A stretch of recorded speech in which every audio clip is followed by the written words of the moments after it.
Pessoal, um recadinho rápido antes de começar o episódio, que está incrível, mas antes eu quero falar sobre o nosso e-book Planejamento Comercial na Prática. A gente criou um material para ajudar gestores, líderes a identificar na operação comercial onde que estão os gargalos e dicas fáceis e rápidas de como resolver esses gargalos e ver o resultado acontecendo já no amanhã. Então, se quer dar mais clareza para a tua equipe, para o teu time sobre como pode tirar a ideia do papel e transformá-la em resultado, baixa agora o nosso e-book Planejamento Comercial na Prática, que eu tenho certeza que ele vai te ajudar aí na tua operação. Agora, fica com o episódio. Salve, pessoal, tudo bom? Sejam bem-vindos a mais um episódio do Seu Sniper. Esse é um episódio diferente, um episódio que a gente está planejando ele há bastante tempo já, mas hoje eu não vou ser o host, hoje eu vou ser o entrevistado, porque para conduzir o episódio de hoje, o meu sócio Roberto Becker vai destrinchar aqui dúvidas e como é que eu posso estruturar um processo de consultoria, como é que se vende consultoria, né? A nossa intenção é sempre responder essa pergunta, como é que se vende isso? E hoje é exatamente como é que se vende consultoria. Uma pergunta que, tanto no LinkedIn quanto no Instagram, várias pessoas já mandaram assim, tá, e quando é que vocês vão explicar como é que se vende consultoria? A ideia do episódio de hoje, então, é responder essa pergunta. E para isso, quem vai conduzir, com certeza, com muita maestria, quero apresentar para vocês. Eu já falei dele em alguns episódios, já citei ele, mas agora de maneira oficial, como host, meu querido sócio Roberto Becker. Bom, primeiramente, bom dia aí, pessoal. Sempre tive por trás das câmeras, acompanho as gravações há muito tempo. E como o Davi comentou, somos sócios vai fazer 2 anos já. Eu ocupo uma área de tecnologia e produto aqui dentro da Dom. Hoje estou cumprindo aqui um papel de meio campo entre principalmente o pessoal de casa e até tenho algumas dúvidas que eu tenho ao longo do tempo, por ser jovem na área comercial um pouco. Aprendi, obviamente, muito tempo muito aqui na Dom. Então, hoje você esse orquestrador dessas levas de perguntas e acho que com certeza vai ser muito produtivo para todo mundo aqui. Então, acho que a primeira pergunta é muito latente, até uma dúvida para mim, quando eu estava estudando para esse episódio aqui, é que você antes já ocupou cadeiras de executivo, de líder comercial, empreendedor, como você já comentou em outros episódios, mas quando que você parou de fazer essa acompanhamento até informal, de ética, de comprometimento com um ambiente e área de trabalho que você ocupava, de ajudar fundadores, ajudar outras pessoas, e começou a entender que aquilo poderia vir a ser uma consultoria, algo que você poderia viver disso. Cara, trabalhar com consultoria, eu acho que muita gente que se torna consultor, muito provavelmente já tem um perfil que não está atuando internamente, como intraempreendedor, um intraconsultor nas empresas, né? Mas a decisão de trabalhar efetivamente com consultoria, acho que levou uns 10, 15 anos para se consolidar. Quando eu estava na faculdade, eu tinha alguns professores que eram consultores, inclusive um deles a gente entrevistou aqui, que é o Uhum. Otávio Le Barbechon. Tinha o professor o professor Monteiro, que foi meu orientador, tinha alguns professores que já eram consultores. Eu achava muito legal o modo como eles atuavam e como eles traziam as dores reais que as empresas viviam. E eu pensei, cara, isso aqui, quero fazer isso aí também. Mas quando tu tá na faculdade, tu é muito novo, não tem experiência profissional. E para ser consultor, é algo que eu acredito particularmente, talvez a gente aprofunde aí ao longo do papo, é importante ter alguma vivência já corporativa. Então, assim, na faculdade a sementinha foi plantada, mas aquilo ali não brotou naquele momento.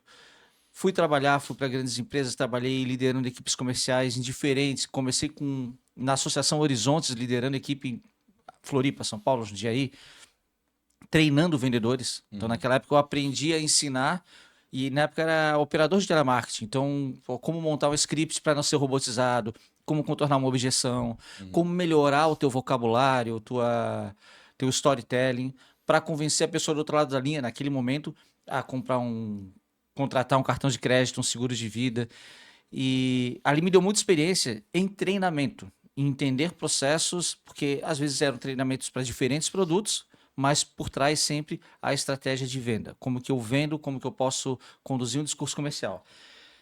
Cara, e daí foi um monte de outras empresas, até que em 2018, não, um pouquinho depois, na pandemia 2021, 2020, 2021, Foi bem na pandemia, eu recebi uma oportunidade para ir trabalhar na Lynx. Eu trabalhava na Involves já há 4 anos, tinha feito todo o processo de internacionalização da Involves. E a Lynx, lá de São Paulo, por uma gigante, me convidou para um podcast. Uhum. Eu participei do podcast. E aí, no final do podcast, o Rony Cardoso, que foi meu diretor, ele falou assim: Davi, a gente quer tirar uma dúvida, fazer uma mesa redonda com outros diretores aqui. Tu topa fazer um benchmark com a gente? Aí eu, claro. E na minha cabeça, de fato, era um benchmark. Aí eu cheguei para conversar com ele, tinha um monte de diretor gigante, assim. E o papo foi desenrolando, o modo como as perguntas iam sendo feitas, chegou na metade do papo, eu falei, tá, só para entender, isso aqui é um benchmark ou é uma entrevista de emprego? Aí eles quase falaram assim, pá, caiu na pegadinha da Lynx, é isso aí, é entrevista de emprego. Aham. E, na verdade, eles estavam avaliando realmente o meu conhecimento para assumir uma área de estratégia comercial, uma gerência de estratégia Legal. comercial para implantação de outbound. Eles tinham um inbound, um inside sales muito bem consolidado, muito bem construído. Tinha o André Mello, que é um cara fantástico que estava à frente do inside sales. E aí eu fui contratado para, em 7 verticais da Lynx, estruturar uma operação outbound para eles. Só que quando tu entra na Lynx e bota no teu LinkedIn, eu sou o gerente de estratégia comercial da Lynx. Cara, aquilo dá uma visibilidade gigantesca. E toda semana eu recebia proposta de trabalho. E eu só falava, não, cara, tô na Lynx, tô feliz. E de fato eu tava. Uhum. Trabalhar com o Rony é uma maravilha. Era muito legal trabalhar lá. Até que em um determinado momento, uma das pessoas que me abordou para ir trabalhar lá, falou assim, tá, já que tu não queres ir trabalhar, não quer prestar uma consultoria pra gente? Eu falei, ah, por que não? Acho Aham. que pode ser interessante. E aí eu conciliei o trabalho de executivo com o de consultor. E então era sempre num período, ou final de semana, ou à noite, eu ia fazendo esses projetos de consultoria. Depois eu saí da Lynx, fui para o Grupo Next, até onde a gente se conheceu. Uhum. E lá eu também tive uma atuação como consultor, embora eu tivesse um contrato de exclusividade, mas eu já estava com o CNPJ da Dom, já estava atuando como consultoria e entrei com cabeça de consultor. Então a minha ideia é assim, tá, eu vou estruturar esse projeto. Esse é o desafio, eu vou estruturar esse projeto. E na paralela ia fazendo algumas outras consultorias menores. Até que em determinado momento eu entendi que era hora de, cara, não quero mais compartilhar o consultor com o executivo, eu quero ser consultor mesmo. E aí, conversando com o Edson Silva, com o Edenir, que são os donos da Nexera, do grupo Nexus, eu entendi que era o momento realmente de eu alçar outros voos. Inicialmente, eu me associei ao Felipe Gondim, que é da Gondim Consultoria. O Felipe é um cara incrível, assim, muito inteligente, trabalha com brand, tem um domínio de brand que poucas vezes eu vi um profissional ter. E a gente ficou ali 7, 8 meses trabalhando juntos, realizamos alguns projetos juntos. A minha ideia era realmente acoplar o que eu idealizava para Dom dentro do que ele idealizava para Gondim, mas em determinado momento a gente viu que não ia dar liga e resolvemos cada um ir para o seu caminho. E ele foi muito importante naquele momento, porque foi uma pessoa que me encorajou a, tá, então sai do executivo e vem para empreender de Uhum. verdade. E depois que eu assumi a Dom como, tá, esse é meu projeto de vida, cara, é muito legal. Aham. Então, tomar essa decisão é muito legal. E aí, ao longo do papo, talvez surge como que tu entra nessa jogada, né? Aham. Mas você comentou que muda um pouco, mudou a tua mentalidade de realmente vou me chamar de consultor, vou entrar nesse negócio de cabeça, empreendedorismo. Eu tenho um produto de consultoria realmente no meu negócio. Mas além dessa mentalidade que mudou, qual que é a diferença de um produto, de um entregável, do dia a dia, do resultado final de um diretor comercial de uma empresa, dos cargos que tu ocupava de liderança comercial e de realmente uma consultoria comercial que nem a da Dom? Cara, muito, muito boa essa pergunta. A posição de consultor, ela tem algum privilégio no começo. Mas claro que depende de como que tu és buscado, né? Quando uma consultoria é contratada, é porque a operação interna não está conseguindo enxergar onde estão os gargalos, né? O diretor, ele vive os gargalos, às vezes ele é o responsável pelo gargalo, às vezes ele é o operacional que precisa meter a mão na massa para resolver o gargalo. A consultoria, a gente é uma espécie de médico, né? Então, eu enquanto médico, eu faço teus exames, eu sei ler o resultado desses exames, então é dado, né? Uhum. Quando a gente faz uma análise de dados, que é a tua área, inclusive, a gente vai lá e entra na base de dados do cliente, olha os números, que números o cliente olha, porque às vezes o cara tem um dashboard lindo, cheio de painel que Uhum. pisca, indicadores e coloridos e tal, que não ajuda a tomar decisão nenhuma. A gente entra lá e fala, cara, esquece esses dados aqui, eles não vão ser relevantes para a tua tomada de decisão. Foca nesses outros. O consultor tem mais autoridade para fazer isso. Às vezes o diretor, quando propõe isso, ele não é tão escutado porque outros pares podem achar, ele está falando isso só porque ele quer aparecer mais. Existe sempre um jogo político, né? E enquanto consultor, nós somos os médicos que olhamos o exame, interpretamos, prescrevemos um tratamento para aquele Uhum. paciente, ó. E muitas vezes o dono contrata achando, cara, vou ter que amputar uma perna. A gente fala, não, cara, tu só precisa de reeducação alimentar, tu precisa de exercício físico e vai resolver teu problema de pressão alta, vamos supor Uhum. assim. Então a gente dá essa visibilidade que às vezes ele no dia a dia não tem.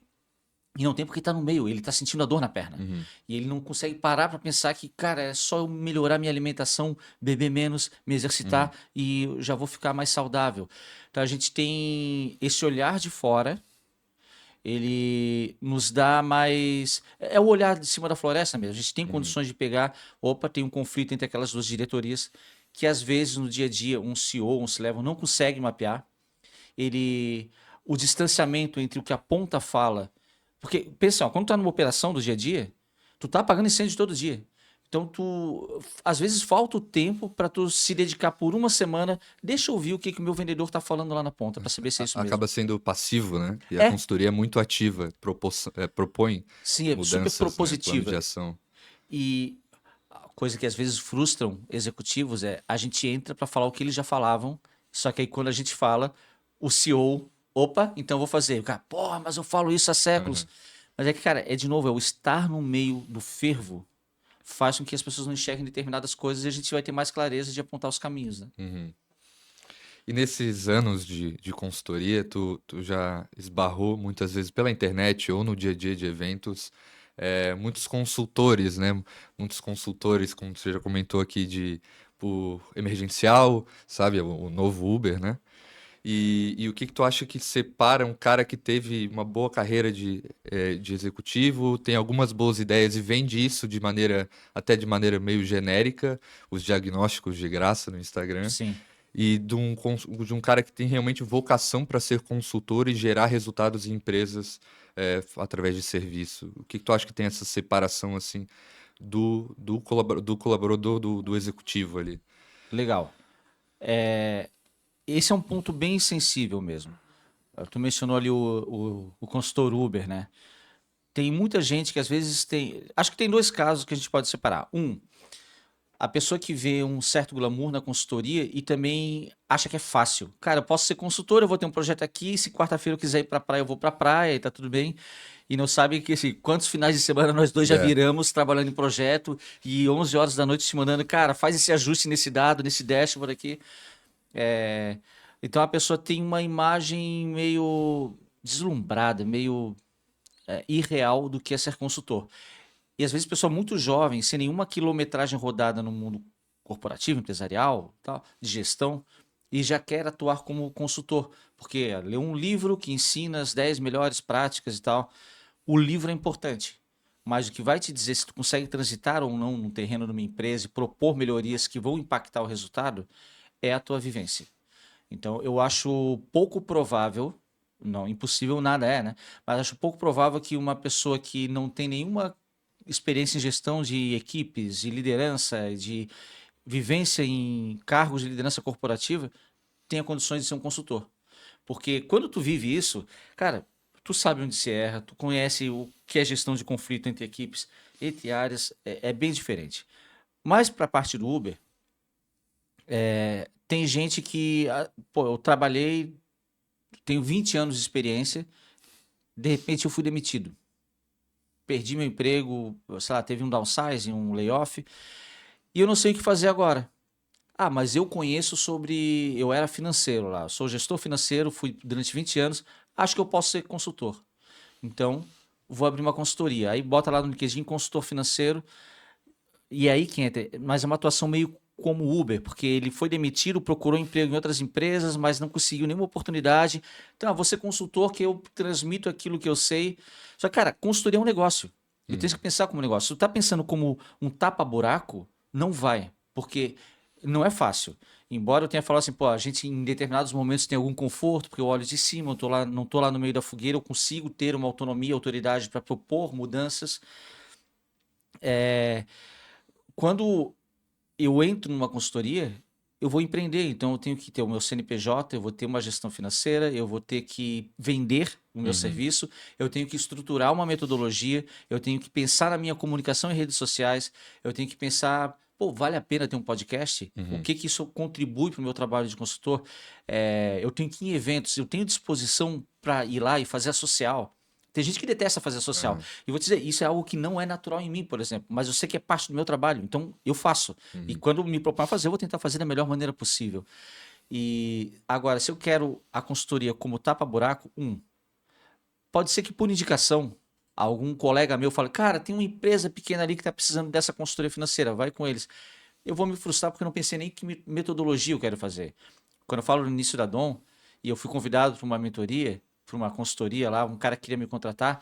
Cara, eu desenhei uma metodologia. Tá, peraí, como que eu fiz a estruturação na Involves, como que eu fiz na Links, em 8 verticais? Tá, então eu tenho um método aqui, deixa eu desenhar, agora eu vou replicar naquela operação. E aí eu consigo sim trazer consistência para o meu modo de atuar. Agora, se é tapa-buraco, se é por deslumbramento, achar que quarta-feira eu vou estar na praia, não vai. Vai Uhum. dar frustração, vai dar ruim. Aí talvez seja melhor até ser Uber de fato. E demérito nenhum a ser Uber, tá? Não vejo isso como uma maneira pejorativa. É só que muita gente vai trabalhar como Uber porque ficou desempregado, não sabe o que fazer. Então vê ali uma maneira rápida de fazer algum dinheiro. Mas na consultoria nem sempre é rápido também, porque tu precisa ter essa questão de relacionamento, metodologia e entrega, né? As pessoas acham muito que vai ser pelo menos na minha experiência, que vai ser um somatório de contratos que eu já participo, né? Eu tenho um cargo de executivo numa empresa grande, talvez eu ocupar um cargo de dois executivos em empresas um pouco menores, vou somar esses dois salários, ou saindo daqui eu já sei quem pode me contratar, mas a pessoa pensa em 2 meses, 6 meses, 9 meses, mas daqui a 2 anos. Como que tu vai conseguir gerar novos contratos, gerar autoridade, as pessoas te conhecerem? Tu tá há 2 anos fora do mercado, né? Como é que tu vai voltar a esse mercado? Não tem mais que nem sair da casa dos pais, né? Não tem como voltar atrás. É isso, cara. É ótimo ponto, porque quando tu tá nesse modo, pô, tô com um incêndio aqui, eu vou apagar ele tentando ser consultor, né? E é aquilo, é eu sair da casa dos pais. Voltar para casa dos pais, às vezes dá um pouco de vergonha, às vezes é necessário, cara. Eu já vi pessoas que, pô, vou ser consultor porque eu sei fazer isso daqui, aí tenta, fica 2 meses, não consegue nenhum contrato, vou procurar um emprego e volta para o mercado formal, CLT e tal, e não tem nada de errado. E às vezes esse passo atrás, ficar, tá, eu voltei para o mercado formal 2 anos, mas se é genuína a intenção de ser consultor, pega esses 2 anos que tu tá no mercado, que tu voltou para o mercado formal e estuda para ser consultor. Aí pensa, como que vai ser a minha metodologia? Porque, de certo modo, tu vai ter tempo para elaborar, para construir, para estruturar essa ideia. É, pensa o que seria a minha marca, que público eu quero atender, que tipo de empresa, o que eu sou capaz de entregar valor para ser diferente, não ser mais um, e não uma consultoria genérica. Tu mencionou na outra pergunta os diagnósticos de internet, né? Aham. Cara, faça aqui o seu diagnóstico grátis. Ah, muita gente faz isso. Empresas grandes fazem isso. Só que, ó, falando bem a real, não existe diagnóstico grátis que vai te entregar valor. Eu não acredito. Tá? Ele pode te dar ideias, assim, ou pode. Ele vira meio que um argumento de venda. Ele faz um pseudo-diagnóstico que vai brifar as tuas dores e depois ele vai lá bater forte na tua dor. Cara, não tem diagnóstico de 5 minutos. É Uhum. como tu vai no laboratório fazer um exame de sangue, o resultado não sai em 5 minutos. O resultado vai para o laboratório fazer a análise, daqui uma semana vai ter alguns, tem outros que voltam daqui 30 dias.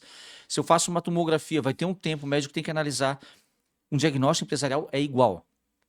Então, tanto o nosso diagnóstico leva de 45 a 60 dias. E Uhum. a gente mergulha na empresa, vê toda a operação, faz o raio-x completo dela, como que está a pré-venda, como que está a marketing, como que está a venda, como que as áreas se conectam, como que eu reporto o resultado para o meu diretor, como que eu organizo os meus dados, como que eu sei que é o momento de treinar o meu pré-vendedor ou o meu vendedor, como que eu entendo se meu motivo de perda está correto Ou não, cara, se a minha arquitetura do funil de vendas, ela faz sentido? Ou eu só peguei um template pronto daquele diagnóstico grátis e repliquei? Cara, talvez para minha operação não faça o menor sentido. A gente tem clientes que o funil de vendas tem 12 etapas, outros que tem 6. Uhum. Porque aquela operação pede esse tipo de recorte, de adaptação, né? E eu acho que tem até voltando ao título, como se vende consultoria, com certeza o lead, né, o interessado chega com alguma coisa pegando fogo, né, com uma meta que não está sendo batida, com um vendedor frustrado, com um pré-vendedor que não agenda ninguém.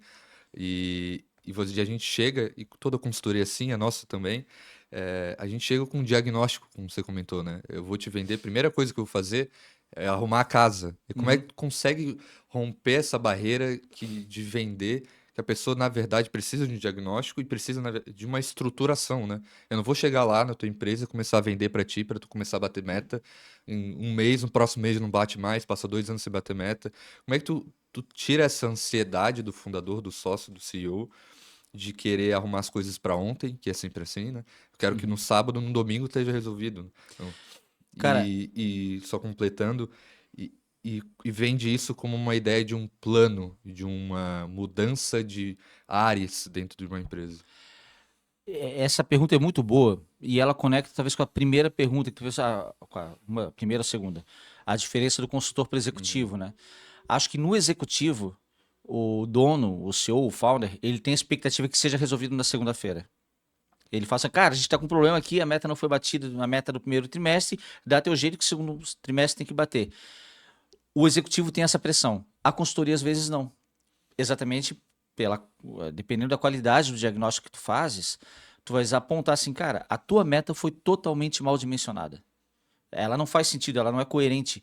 E a gente tem uma isenção para poder chegar e falar isso olhando nos olhos do dono, falar, cara, uhum, tu projetou errado, essa meta ela é irreal, não tem como, tu não tem tamanho de time para isso, tu não tem pipeline para isso. Então, primeira coisa, volta atrás e vamos redesenhar essas metas. Um executivo talvez não tenha essa liberdade, esse tempo, ou mesmo a coragem de chegar para o chefe dele que está pagando o salário deles. Agora, o consultor ele foi contratado para apontar o problema, né? Aí um ponto interessante que tu falou, no nosso caso, tem diferentes consultorias. Vamos pensar uma consultoria de RH, de para clima organizacional. Talvez ela seja contratada quando surgiu algum conflito ou quando quero desenvolver um novo programa de engajamento. No nosso caso, que a gente é uma consultoria voltada para a estruturação comercial. As pessoas lembram da gente quando a meta não vem. Então, assim, a coisa não está boa. Alternativas internas já foram testadas, já se buscou, seja com o diretor, com o time, e não resolveu. E aí fala, cara, eu preciso de ajuda. Então a gente chega com, especialmente no início, com, cara, como uma boia salva-vidas, me mostra o caminho. Mas um ponto muito importante que tu falou, cara, estruturação não é fast food. uhum, O diagnóstico, por que que ele é importante? De novo, a metáfora do exame. Cara, primeiro tem que entender como que. Tu não vai chegar no médico, ó, tô com dor de cabeça, ele olha nos teus olhos, ah, tá, isso é câncer. Não, não, isso aqui é dor de dente porque tu tá com uma oclusão e tá refletindo na cabeça. Não, isso aqui é uma gripe ou isso é estresse. Ele faz isso examinando. O exame começa com conversa. Tá, deixa eu entender. Como que é a tua alimentação? Tem algum histórico pregresso na tua família com esse tipo de dor de cabeça que tu tá sentindo? Tu pratica exercício físico? Casamento tá bem? Ou tu tá num momento de tensão? Financeiramente tá organizado ou tu também tá com estresse, com dívida? Porque tudo isso pode refletir numa dor de cabeça crônica. uhum, Pode ser gatilho para tu ter sintomas de mal-estar e tudo mais. Isso é uma anamnese. Isso é parte do diagnóstico.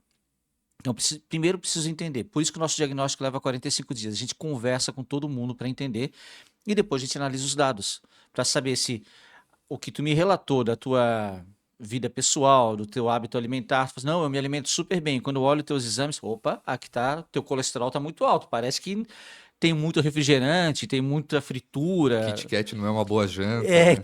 exato, Kit Kat talvez não seja o melhor cardápio para janta. E aí a gente cruza essa parte situacional, que eu converso com as pessoas, com análise de dados. E nesse cruzamento a gente consegue desenhar caminhos. Mas estruturação leva tempo. É saneamento básico. Saneamento básico, cara, ninguém vê. O Rodrigo Clemente, que era diretor executivo ainda lá do Grupo Nexus, ele falava assim, cara, saneamento básico não elege prefeito, mas ele é fundamental, porque senão a Uhum. cidade explode, né? E o que a gente faz é preparar o saneamento básico, é arrumar a casa para que aquilo cresça. E aí vem a importância do engajamento dos donos. Quando a gente é contratado, ele reconheceu que dentro de casa ele não está resolvendo o problema. Ele reconhece que ele precisa arrumar. Agora ele precisa reconhecer que isso precisa de tempo. Não é assim que, beleza, contratei a Dom ou qualquer, tem muitas consultorias muito boas, DNA de vendas, a Win by Design, contratei, agora resolveu meus problemas. Não, porque tem do outro lado, eu posso prescrever o melhor tratamento. Se tu não seguir, não vai adiantar nada. Eu sou um médico, eu Uhum. não sou o paciente, né? Eu não faço por ti. Não adianta pagar a mensalidade da academia e não ir, tu vai continuar barrigudo. Tu Uhum. tem que ir, fazer o exercício, tem que ter a tua contrapartida, né? E entrando nesse mundo de diagnósticos, a gente faz toda uma análise de dado, do mercado, da concorrência, do modelo de negócio, da equipe da pessoa. Onde tu acha dessas grandes áreas entregáveis que a gente, no final do diagnóstico, entrega para a companhia, que está o maior ponto cego e onde tu acha que tem o maior, por exemplo, a gente já escutou muitas vezes, não, a ICP a gente tem, segmentação a gente tem. Aí quando vai ver o ICP é uma persona às vezes. Ou onde tu acha que tem maior ponto cego, cara, isso aqui eu não sabia. E onde tenho isso, quando a gente entrega, na verdade a pessoa não tinha nada a ver com isso, não sabia, não faz ideia o que era um ICP, por exemplo. Cara, ponto cego.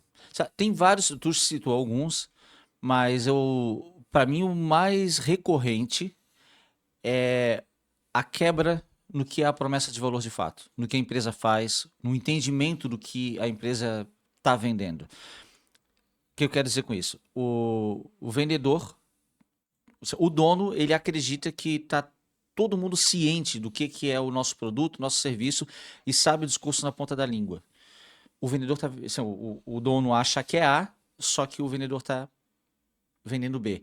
O dono fala assim, cara, a gente vende caneca. É isso que a gente vende. Só que o vendedor lá dentro ele tá vendendo água, que vai dentro da caneca, ou Uhum. café. Porque ele entendeu, eu achei que era. Porque tu falou que a caneca serve para vender café, ou eu entendi que era para vender café. Então, esse descolamento, e às vezes, cara, o dono fica. Eu ia falar assim, posso falar palavrão, mas esqueci que é nosso, né? O cara fica puto da cara porque. Como assim ele tá falando que é café? Ele sabe, eu já dei o treinamento. Não, não tem desculpa pra dizer. Essa é uma frase que a gente escuta com frequência. Não, o treinamento existe, a Aham. gente fez, a gente ensinou. Olha só, se o teu vendedor não está falando aquilo que tu acredita que tem que falar, o teu treinamento não está funcionando. Não adianta falar, mas eu tenho playbook, eu tenho, a gente fez capacitação. Se não está acontecendo na ponta, alguma coisa no meio do caminho não está funcionando. E a culpa não é do vendedor, a culpa é do processo. O Então, papel do professor não é o estudo, né? O aprendizado, né? Não adianta tu exatamente. não vai estar lá dando treinamento esperando que o treinamento resolva, né? Ele tem que Exatamente. entender e ele tem que replicar no dia a dia. Então, assim, eu acho que o grande descolamento é esse de entender que o que eu entrego todo mundo está ciente o que tem que fazer. Aí, para isso, é processo, né? É entender, processo, capacitação, botar todo mundo na mesma página. Tanto que é comum áreas comerciais serem desconectadas. A gente entende como área comercial todo mundo que está envolvido com geração de receita, né? O que se chama de uma área de revenue. Marketing é responsável, pré-venda é responsável, venda é responsável, sucesso é responsável, implantação é responsável. E as empresas, muitas delas, tratam como áreas isoladas. Então, marketing não está conversando com pré-venda, que não está conversando com venda, e aí criam. É aí que se perde o discurso. Porque o marketing pode estar fazendo uma puta de uma campanha linda, maravilhosa, institucional, que não ajuda a vender, que não tem CTA. E aí o lead que chega não é o lead certo. Aí ele vai o marketing vai falar assim, ó, cara, eu tô gerando um balde de lead, um caminhão de lead, só que pré-venda tá fazendo errado, eles não conseguem qualificar, e pré-venda vai falar, cara, o marketing tá trazendo tudo errado, não tem nada a Uhum, ver, que aí tu falou, o ICP tá errado. uhum, Então, essa conexão entre as diferentes áreas da jornada, isso é comum, né? A gente vê muito, sim. Essa desconexão acontece.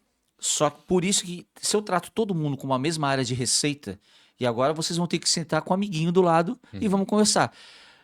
Marketing, pergunta pro cara de pré-venda. O que tu escuta do cliente? Venda, pergunta pro pessoal de pré-venda. Então, as pessoas precisam conversar entre elas. Então, eu acho que um gargalo é realmente essa botar todo mundo na mesma página, e aí vão ter os subproblemas quando a gente mapeia isso, né? Cara, tu sabe o que é o ICP? O cara acha, não, ICP são empresas médias com faturamento alto. Mas peraí, isso não é um ICP. Uhum. Tu sabe a diferença de TAM, Sanson? Tu sabe como que tu vai definir quem é a persona que compra? Como construir um mapa de decisão? Um roadmap to close, né? Cara, quais são as etapas entre eu receber um lead e até o fechamento? Deixo claro para o meu lead. Então, são várias pequenas coisas que a gente vai perceber em operações de diferentes tamanhos. E todas essas pequenas áreas, processos e verticais dentro da área comercial, tentando ser de maneira genérica, já vou explicar melhor. A gente tem processos internos, a gente tem passagem de bastão, a gente tem CRM automatizado e parametrizado, a gente tem playbook, a gente tem funil arquitetado. Qual desses você entende que é se tiver tudo certo, o resto vem em seguida? Qual que é a principal alavanca que se eu mexer aqui, eu sei que o resto vai vir junto e a venda vai surgir? Cara, para mim o primeiro é o processo, assim, entender o processo de venda, a jornada da venda. É entender assim, eu preciso ter muita clareza sobre quem é o meu cliente. Se eu sei quem é o meu cliente, eu vou entender quais dores ele tem, se o meu produto resolve ou não aquela dor. Aliás, entendendo o meu cliente, eu parto do pressuposto que eu escolhi um cara que eu vá resolver a dor dele, né? Esse conhecimento da jornada, ele é, acho que o primeiro passo. Então, assim, como que o cliente entra, como que eu trabalho ele, como que eu desperto interesse, como que eu mostro para ele que eu sou capaz de resolver a dor, como que eu comprovo o ROI. Ó, tu me contratando, tu vai ter retorno. Pode ser em 2 meses, pode ser em 2 anos, mas tu vais ter retorno. Então, vamos pensar que eu posso estar vendendo uma franquia. Franquia, o retorno vai vir em 24, 36 meses. Uhum. Pode ser que eu não eu esteja vendendo para uma startup que o retorno vem no mês seguinte, no próximo trimestre. Então, ter o entendimento da jornada, de cada uma das etapas e dos processos, que aí quando detalha os processos, vai entrar no que tu falou. A passagem de bastão, como que deve funcionar? O CRM, o que é campo obrigatório? Né? A CRM é fundamental, uma empresa que quer vender, ter para estruturar suas etapas da venda. Mas eu tenho clareza como que eu construo a arquitetura do meu funil de vendas dentro do CRM, quais são as etapas necessárias, os gatilhos de passagem de uma etapa para outra, motivo de perda. Então, esse é um ponto nevrálgico, assim, as empresas colocam motivos de perda genérico. Uhum. Optou pelo concorrente, por exemplo. Cara, eu tenho certeza, tem alguém lá vendo que tem motivo de perda, Uhum. optou pelo concorrente. Essa informação não me diz nada. Optou pelo concorrente por quê? Que oferta o concorrente tem que eu não tenho? Qual foi a funcionalidade? Foi o discurso de venda dele que era melhor ou o produto dele que é melhor? Porque o motivo de perda bem construído, ele vai me dar dois insumos poderosos. Um, melhorar o meu discurso. Pode ser que eu descubra que meu treinamento de venda está ruim, então eu preciso capacitar mais para ele poder contornar aquelas objeções. Outra, melhorar o meu produto. Então, assim, ou melhora o meu discurso, ou melhora o produto, ou às vezes os dois, né? Porque eu posso, com esses motivos de perda, eu estou perdendo para o concorrente, por quê? Porque ele tem uma feature que o meu produto não tem. E isso aparece recorrentemente. Aí eu vou saber, cara, eu preciso melhorar o meu produto, a minha oferta. Eu tenho que. O meu portfólio aqui não atende mais. Citando o exemplo do CRM, há 5 anos, cara, CRM era uma ferramenta que todo mundo precisava e tinha que contratar e é caro. Hoje, em 10 minutos, a gente faz um CRM dentro do Lovable. Uhum. A gente consegue fazer isso. Então, talvez ele já vinha há alguns anos sendo comoditizado. Hoje, talvez o CRM seja future, não é mais solução. É dentro de uma solução mais ampla, ele se torna uma future. Então, é entender essa jornada de compra do teu cliente para saber como que a tua solução se apresenta.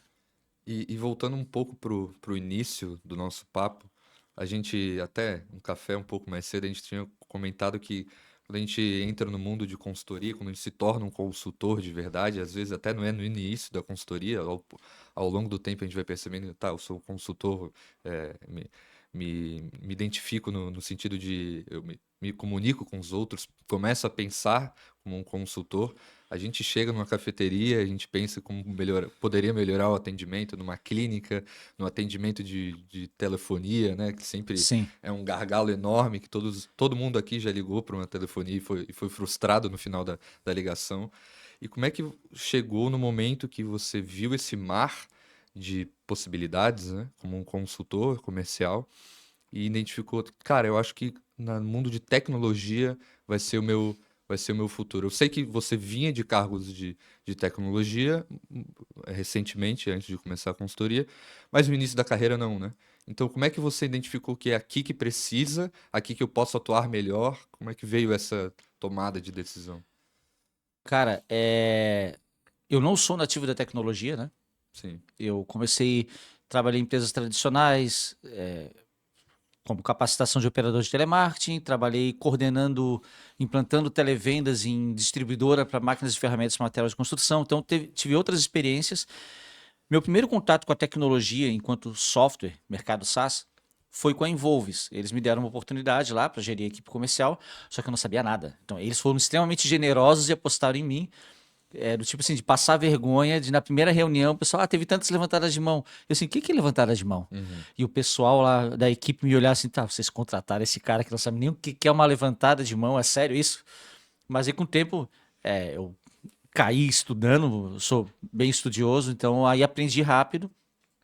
E aí uma conjunção de fatores. Eu consegui me desenvolver bem e dar um bom resultado sendo gestor de equipes comerciais de tecnologia. Estudei muito, fui em muito evento, muito congresso. Estudar é fundamental, que acho que é outra premissa do consultor. Não dá para parar de estudar jamais, né? Se o cara estiver preso num livro de o Jack Welch, que escreveu o manual de gestão da GE, aquilo sim é uma base de conhecimento importantíssima, mas ele já não se adapta mais a todos os cenários. Até na tecnologia, pega a Receita Previsível, que era do Aaron Ross, a Bíblia há 10 anos atrás. Hoje tem muita coisa ali que já está obsoleta ou que precisou ser adaptada. Mas um outro fator preponderante para eu estar, além do fato de ter aprendido rápido e ter estudado bastante, é que a gente está em Floripa, né? Conhecida nacionalmente como a Ilha do Silício. A gente tem um ecossistema de empresas de tecnologia muito forte, startups surgem todos os dias. A sede da Dom fica dentro da CAT, né? No Impact Uhum. Hub. E ali é um ecossistema que a gente respira tecnologia dia e noite. E a minha experiência como gestor comercial faz com que eu consiga enxergar nessas empresas os gargalos e onde vão tropeçar ali na frente. Penso em empresa de tecnologia, normalmente são dois desenvolvedores, duas pessoas super inteligentes que tiveram uma ideia de um produto que resolve uma dor real, só que não sabem vender. As primeiras vendas acontecem naturalmente, porque aí tem o relacionamento, o contato. Cara, posso testar meu produto contigo? E vai fazendo essas validações e as coisas vão fazendo sentido. Só que quando mostra realmente tem um produto que resolve uma dor real, agora precisa de um processo comercial real. Porque as empresas vão bater na porta dos fundos. Os fundos vão querer saber como é que tu escala, como é que tua operação comercial. Porque o fundo entende de venda pra caramba. Uhum. Tem alguém lá dentro. E quando ele chegar, tu vai pedir dinheiro para um fundo, ele vai, tá, então me explica se eu te der 1 milhão de reais, 10 milhões de reais, 50 milhões de reais, onde tu vai aplicar e como tu vai fazer esse dinheiro virar 500 milhões. Isso é venda, né? Isso é não só venda, claro, tu pode investir no produto, em melhoria e tal, mas existe sempre a expectativa que parte desse dinheiro tu aloque em venda. E aí tem que explicar como. E aí a gente preenche um gap bem importante, porque a gente sabe como.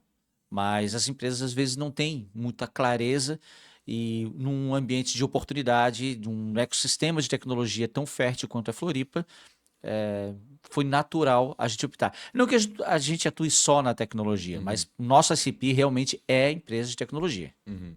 E até o formato de venda, o formato comercial que as empresas de tecnologia, por serem as maiores empresas do mundo, acabaram elaborando e muito bem. Aqui no Brasil, a gente tem um ecossistema de empresa muito B2B, né? Mas lá fora, Estados Unidos e Europa, China, Japão, tem um grande número de empresas B2C também, que a gente não tem muito aqui no nosso ecossistema, mas acabaram evoluindo isso e as empresas tradicionais acabam que de 80, 70 para cá ficaram sobressaletas, né? Ficaram atrasadas em relação a esse movimento e a gente acaba com consultoria também trazendo um pouco dessa magia, dessa novidade que é o sistema comercial que uma empresa de tecnologia ágil, rápido, que vende em poucos minutos às vezes, consegue Cara, trazer. isso é muito legal, porque o nosso foco é a empresa de tecnologia, mas eu acho que talvez um fator até mais importante do que o simples fato de ser tecnologia é ter um líder, um CEO, um diretor, que enxergue com clareza: eu preciso me atualizar. Eu preciso aprender com esse mercado de tecnologia. Quando uma empresa tradicional tem essa consciência, as coisas tendem a funcionar muito bem. Porque ele já tem um processo comercial que funciona, como tu falou, há 20, 30, 40 anos, mas ele percebe que tem uma onda vindo atrás dele. Se tá, então deixa eu aprender a surfar antes para poder pegar minha prancha e aproveitar essa onda também, ou então essa onda vai me engolir. A gente já teve clientes com negócios sólidos de anos, com faturamento absurdo, mas que na reunião de negócio falam assim, tá, mas por que eu preciso fazer uma reunião de time? Não faz sentido para mim. Então, cara, se a pessoa não entende ainda que ter um time coeso, que olhe para o mesmo norte, a pessoa não sabia que, tá, para mim não tem valor em ter meta. Porque não tem que vender todo mês, não preciso ter uma meta. Cara, é tipo assim, cara, vamos fazer uma viagem? Vamos, só vamos viajar, entra no carro e vamos. Tá, mas para onde? Vai pro carro, viaja, corre, acelera. Tu tá acelerando para lugar nenhum, então tu pode de repente cair no barranco. Ou tu pode chegar num lugar que não, eu adoro praia. Tu começou a acelerar, parou na Patagônia. Tu vai ficar com frio, com um pinguim do teu lado. Ou agora tu sai, não, eu gosto de praia. Então vai para outra direção aqui, ó, tem a Bahia ali na frente. Então vai para lá. Uhum. Esse tipo de coisa que a tecnologia criou uma metodologia que é muito mais fácil das pessoas entenderem, tá? Então tem processo para vender. Vender não é só botar a pastinha embaixo do braço e bater na porta dos outros. Tem processo. Como tecnologia vem de desenvolvedores que são processuais, que são engenheiros e tal, tem um raciocínio muito mais processual. E a venda aprendeu disso, né? Aprendeu com isso. E agora a venda também é um processo, também é um template que eu tenho etapas, que eu tenho fluxograma, que eu tenho um organograma, tem pré-requisitos para que isso aconteça, né? Eu nunca tinha pensado nisso, né? Que o modelo comercial do mundo de tecnologia é muito parecido com como um desenvolvedor pensa no dia a dia, né? Sim. A gente fala que o desenvolvedor, eu sou desenvolvedor de origem, é, o desenvolvedor, no fundo, tem que ser muito preguiçoso. Não quero fazer a mesma atividade duas vezes em nenhum momento da minha vida. A gente torna tudo genérico o tempo todo, a gente chama de camadas de abstração, a gente vai criando tudo o mais abstrato possível para conseguir escalar o mais rápido possível, entendeu? A gente não vai fazer o trabalho duas vezes nunca. Se tiver um vendedor, eu treino ele. Se eu tiver que treinar ele também, eu tenho que criar um método que eu consiga treinar várias pessoas, entendeu? Eu consigo delegar isso, eu consigo operacionalizar isso, automatizar isso tudo. Então, nunca tinha pensado nisso. É muito E divertido pensar assim. se tu pensar assim, por que existe um playbook?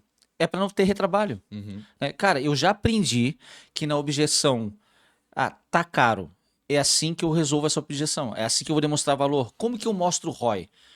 O cliente vai deixar de achar caro quando eu sou capaz de comprovar ROI.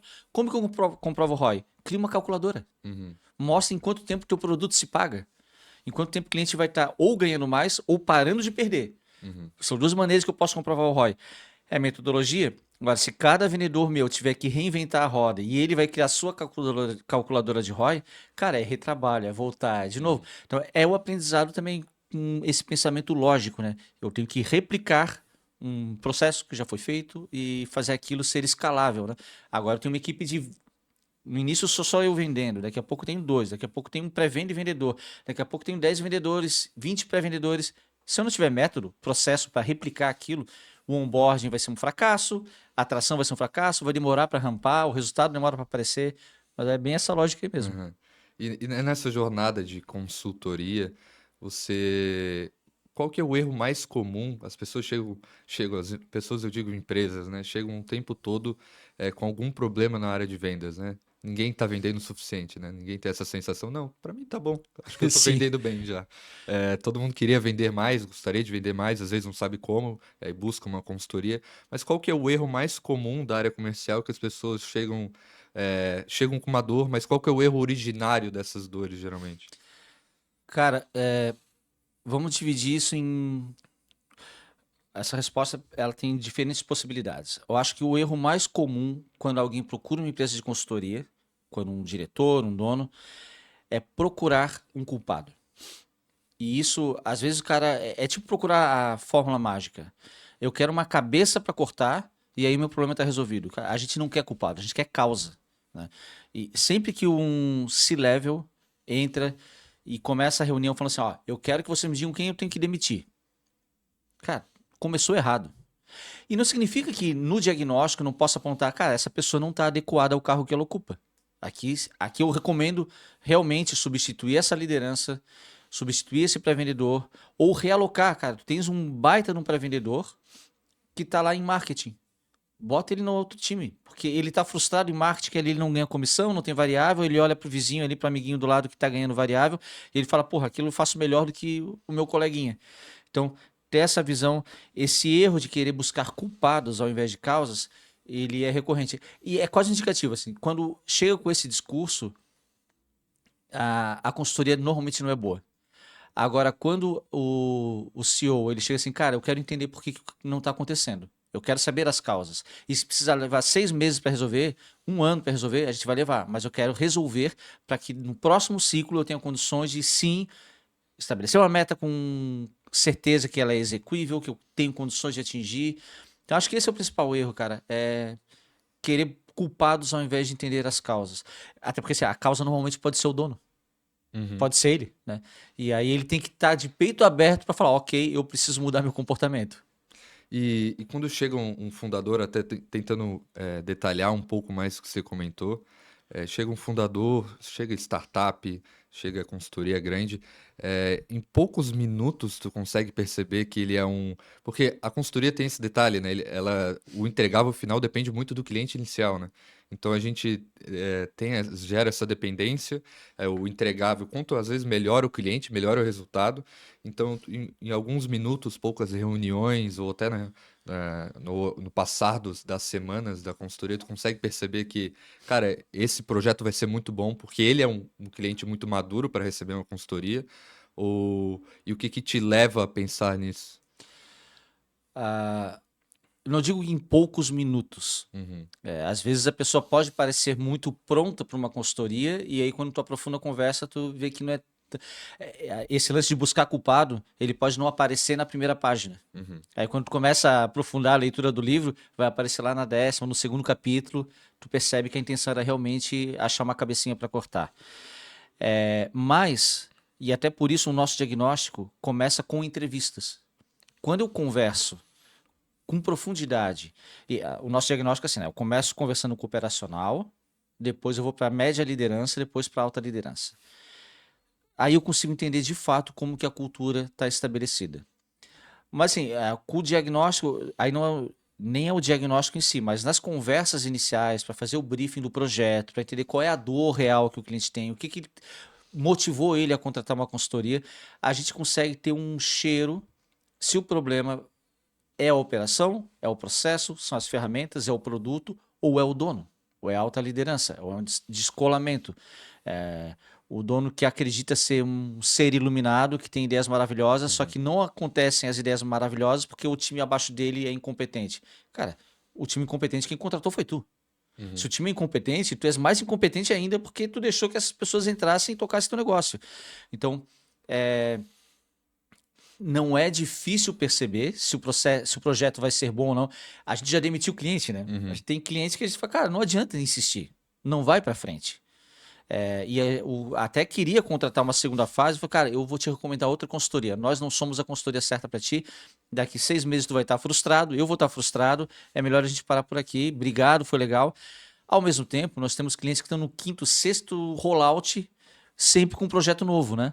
A gente não quer ficar mastigando, ruminando o mesmo projeto, mas, cara, fiz a estruturação, beleza, próximo passo, vamos fazer uma estratégia de canais, beleza, próximo passo, vamos fazer um processo de automação da tua venda, do teu CRM, conectar com o teu RP. Então a gente vai sempre fazendo um projeto novo que faça sentido e que melhore sempre a estrutura como um todo. uhum. E, e tem muito a visão de que a consultoria é uma coisa para empresas grandes, para grandes operações, companhias multinacionais, até as grandes consultorias do Brasil atendem grandes empresas, parece que é tudo grande, grande, grande, aí chega um fundador novo. Tu acha que existe algum momento no crescimento de pré-seed, seed, scale-up, existe algum momento que é perda de dinheiro, focar em uma consultoria? Existe um nível de maturação, depende mais do dono, não importa o tamanho da operação. Existe algum tipo de métrica, mesmo que informal ali, que você identifica isso? Cara, eu não vou nem tanto pro lado da métrica, mas assim, uma consultoria ou um apoio à tua estruturação, ela sempre vai ser bem-vinda. Ah, tem um porte, certo? É namoro, é casamento, sabe? Só pessoas altas podem casar ou só pessoas baixinhas que casam? Só pessoas magras, só pessoas gordas, só pessoas brancas, só pessoas pretas. Cara, as pessoas podem se misturar, tu pode ter diferentes perfis, mas sempre vai ter a pessoa certa que vai ser o quê? Afinidade, compatibilidade, interesses em comum. Talvez uma empresa pequena não tenha caixa, não esteja pronta no momento para contratar uma consultoria grande. E é normal, mas ela pode ter um mentor. Isso sempre vai ser positivo. É como formação de conselho, né? Qual o momento certo? A gente conversou aqui com o Fabrício Schweitzer, com o Thiago Schutz, com outras pessoas, com o Dé, que têm conselhos formados nas suas empresas ou que participam como conselheiros. Momento certo para ter um conselho. Quais são teus objetivos estratégicos? Eu tenho que ter um conselho administrativo, um conselho de gestão. Eu tenho que ter. Ou não, eu preciso de um mentor. Eu preciso do Thiago Schutz como conselheiro ou como mentor? Que ele pode fazer uma mentoria e isso agregar valor pra caramba. O Davi vai entrar com a Dom Consultoria ou vou contratar o Davi como mentor, porque eu sou muito pequeno ainda para contratar, eu não tenho um budget para o que seria uma consultoria da Dom. Cara, mas a gente pode fazer uma mentoria. Então entender que eu vou ter encontros semanais contigo, ou quinzenais, de 2 ou 3 horas, a gente vai traçar entregáveis que tu vai botar a mão na massa, que aqui tem uma diferença, tem muitos projetos que a gente entra junto com o cliente, mas no caso da mentoria eu vou te orientando. Então, acho rico que toda empresa tenha um mentor e aí crescer uma consultoria e vai... A consultoria não é a rodinha da bicicleta, que eu tenho que ficar pedalando com ela o tempo inteiro. Ela pode ser no início a rodinha, mas depois tu tira a rodinha e tu fala, cara, agora bota um pneu melhor para tu correr com mais velocidade. Tá na hora de ajustar o teu freio.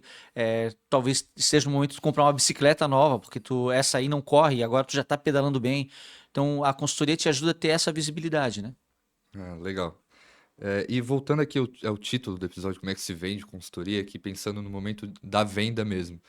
Consultoria é um ambiente difícil, né? Pensando nesse aspecto, porque não é um produto de prateleira, né? Não tem rótulo, não tem nome fácil, não é.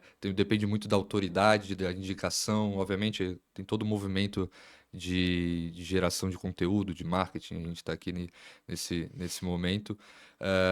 É uma das vendas mais difíceis que tem pensando em modelo de negócio, né? Como é que tu cria esse gatilho para o momento? Tá bom, vou fechar contigo. Como é que tu constrói isso e chega no momento final que é a assinatura de um contrato ou a renovação dele, né?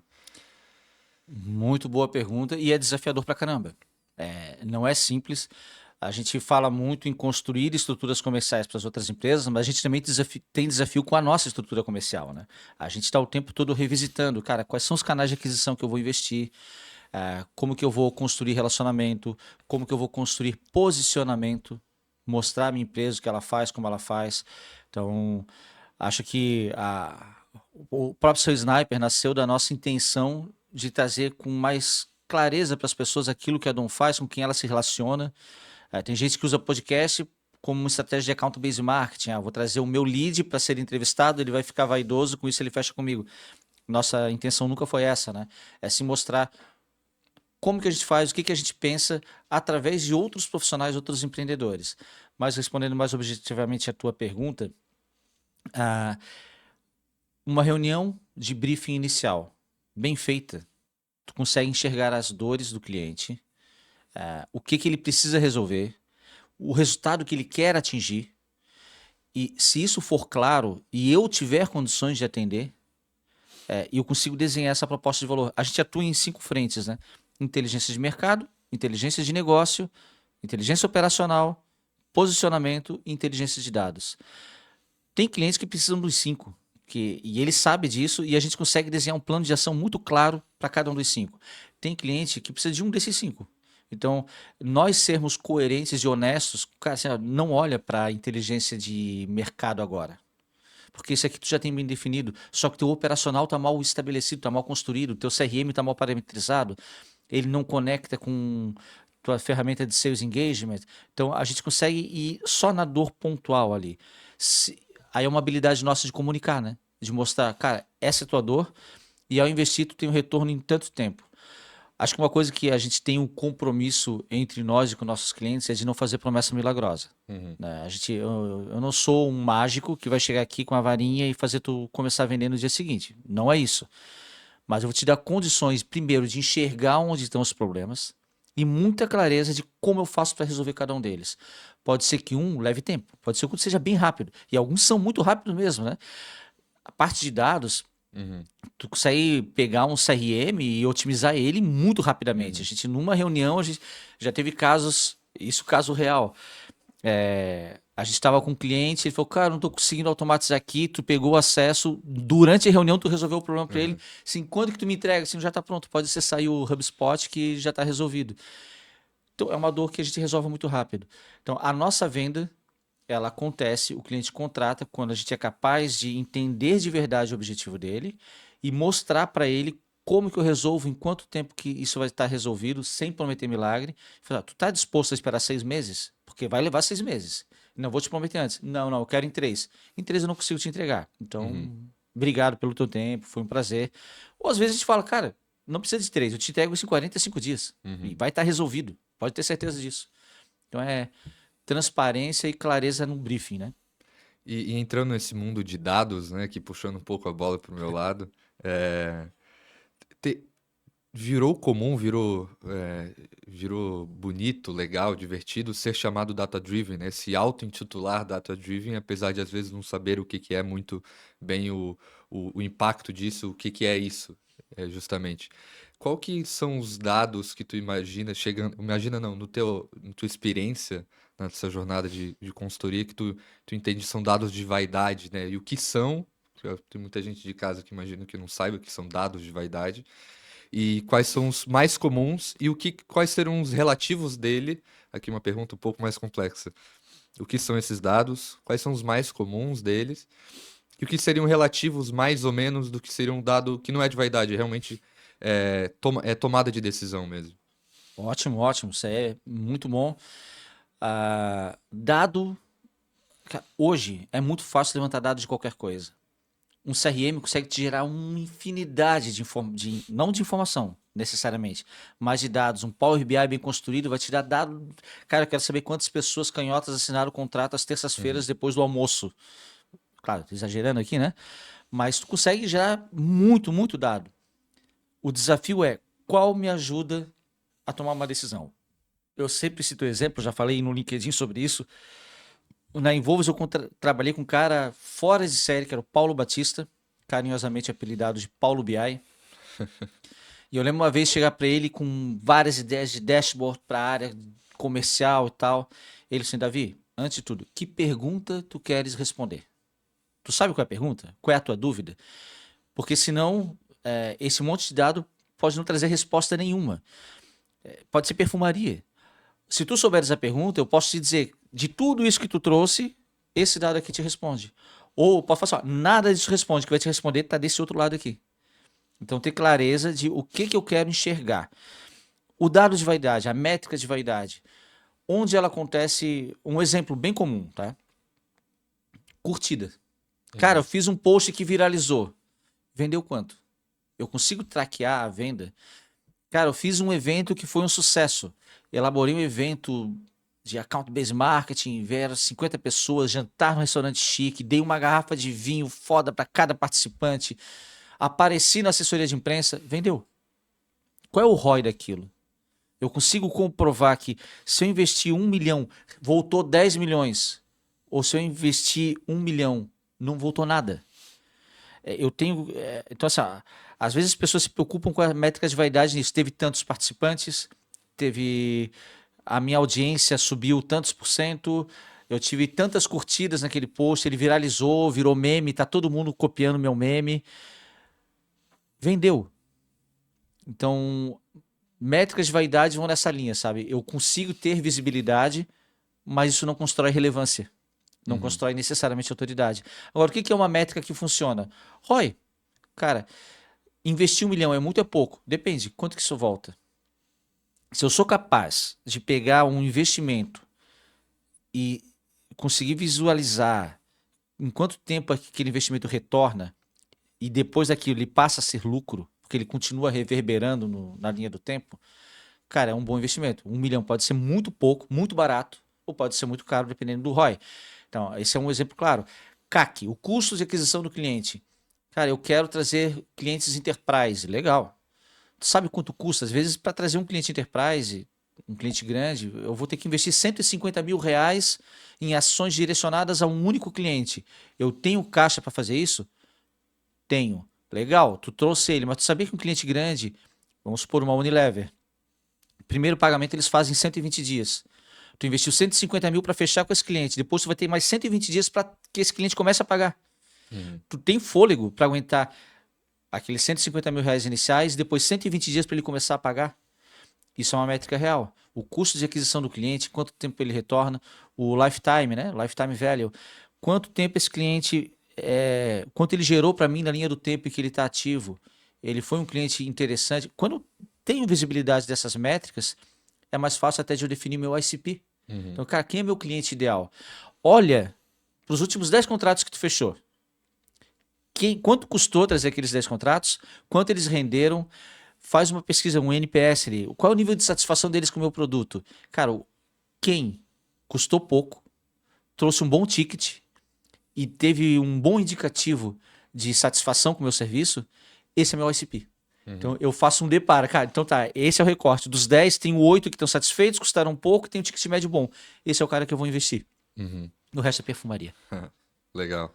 E para fechar aqui com chave de ouro, eu queria que falasse 3 erros que tu pensa que um cara que está começando aqui, olhou esse podcast, se interessou por nós, se interessou pelo mundo de consultoria, quer começar a ter criar sua própria consultoria, que o cara não pode cometer, e um erro que você cometeu num período recente, assim, não tanto no início, que você acha que pode ser relevante comentar e falar para as pessoas o que aconteceu, né? Um erro que custou caro, vai. Tá. 3 erros. Primeiro, não se conectar com outras pessoas, com outros mercados, com pares. Cara, troca figurinha. Não tenha medo de conversar com outras consultorias. Eu preciso ter clareza qual é o ramo que eu quero atender, né? Vou até mudar. O primeiro erro é uma consultoria genérica. Eu não sei o que eu faço. Eu não tenho clareza no meu entregável. Então, assim, ó, saiba quem é teu público e saiba o que tu entrega para esse público. O que tu é capaz de gerar valor. Isso tem que estar ancorado na tua experiência pregressa, na tua vivência mesmo, na tua quilometragem rodada. Cara, eu já resolvi essa dor antes, eu já entendi, já passei por esse caminho e por ter percorrido esse caminho, eu sou capaz de mostrar para outras empresas, ó, aquilo ali é um atalho, aquilo ali é uma armadilha. Então, ter muita clareza disso. O outro erro, buscar... Então, um erro seria não ter clareza do que tu vai entregar. O outro erro é não ter clareza ou não se relacionar com pares, achar que todo mundo é uma ameaça, todo mundo é um concorrente. Não, cara, as pessoas são parceiras. O mundo de consultoria tem muita parceria, né? Muita, muita. Cara, nós temos parceria com outros consultores de venda. O Alexandre, que tem uma consultoria do HubSpot. Cara, já teve mais de um cliente que a gente falou, cara, vai com o Alexandre, que ele é melhor do que a gente nisso que tu tá precisando. Ah, mas eu ia fazer com a Dom. Pode ser que em outro momento a gente faça, mas pro que tu precisas agora, o Alexandre é melhor do que a Dom. Vai nele. Então, estabeleça esse contato, porque ele volta, ele retorna, né? Então, ter esse relacionamento com o ecossistema acho super importante. E um erro também que é crucial, não estudar. É parar no tempo. Enxergar tudo como modismo. Acho que a gente não tem que mergulhar nos hypes, mas não pode deixar de observar. Por exemplo, IA. Cara, eu não posso abrir mão da IA. Hoje ela é uma ferramenta de trabalho potente. Agora, se eu uso IA para fazer o meu trabalho, está errado. Se eu pego, não, IA vai lá e faz o diagnóstico. Não, ela pode cruzar os dados e chegar em análises que, se antes eu levaria 60 dias para fazer uma análise e eu na unha, eu consigo reduzir isso para 30. Então, só que ainda leva 30 dias porque tem a minha camada que é a minha responsabilidade, que é a estratégia. Isso eu não posso abrir mão jamais. Então, olhar para isso. E um erro meu, nosso, e que também é comum nos nossos clientes, a consultoria, quando tu pega um grande projeto, o time mergulha nesse grande projeto. Só que consultoria tem início, meio e fim. E às vezes tu tem uma barrigada de demanda, né? Então assim, tem um momento que a gente está super bem, com grandes projetos rodando. Quando os projetos recuam, cara, eu não atuei comercialmente naquele período e agora eu tenho um período de baixa. Como que eu faço para me sustentar, para progredir? Então, organizar a tua operação comercial, ter alguém à frente de parte comercial, olhando para isso constantemente. Pode ser que não consiga encaixar 10 projetos simultaneamente, mas tu pode, na linha do tempo, encaixar esses projetos. Cara, eu não vou te atender agora, mas eu posso te atender daqui 30 dias, 60 dias, ou estruturar uma entrega que consiga emergencialmente atender aquele cliente para que no momento oportuno ele venha e se torne. Então, construir e paradoxalmente, né, a gente faz isso dos nossos clientes e Aham. eu já cometi esse erro conosco de, cara, agora tá tudo bem, tô tranquilo e depois que sai um grande cliente, tu tem um baque. Uhum. Hoje a gente já tá com isso bem ajustado, mas já cometi esse erro como consultor. Pô, legal, legal. Foi muito bom estar aqui no primeira participação minha, primeiro momento nosso aqui como os sócios da Dom. Então, agradecer o tempo do pessoal. Infelizmente, o nosso tempo passou muito rápido, muito mais rápido que eu imaginava que ia passar. Foi ótimo. Aprendi muito hoje, espero que o pessoal aí de casa tenha aprendido. Passar a palavra final aqui para o nosso CEO e terminar o episódio. Cara, primeiro, parabéns, Beto. Que legal que tu topou. Obrigado. Isso foi o convite que algo que a gente vinha planejando há algum tempo fazer e a ideia é tornar esse momento recorrente, né? A Uhum, cada 3 meses, pelo menos, fazer essa rodada de nós dois trocando ideia. Hoje foi para falar sobre como se vende consultoria, mas que em outros momentos a gente venha, vamos falar sobre dados, vamos pegar uma dessa, eu falei ali, inteligência de mercado, negócio operacional, posicionamento. Cara, um dia vamos falar só sobre posicionamento. O que uhum. que a gente já fez de projeto, né? Acho que trazer o dia a dia da Dom para nossa mesa do Ser Sniper também é algo super rico. Parabéns pela condução, parabéns pelo modo, mandou super bem. E galera, espero que tenham gostado. Isso é um pouco do que a gente faz no nosso dia a dia e a gente vai ter o maior prazer do mundo em estar na tua operação fazendo isso com vocês, fazer um diagnóstico com vocês, entender como que a gente consegue te ajudar e sabe, seremos sempre bem transparentes, assim, se a gente entender que não, nós somos nós, a gente vai ter alguém bom para te indicar. Ou se a gente enxergar que nós temos as condições de ajudar na tua operação, nos teus desafios, cara, a gente vai adorar estar aí do teu lado e ver a meta começar, a estrutura ser bem construída e a meta começar a aparecer de maneira consistente. Conta com a Dom que a gente vai ter o maior prazer em estar aí contigo. Muito obrigado pela audiência. Quarta-feira que vem tem mais um episódio do Seu Sniper. Valeu.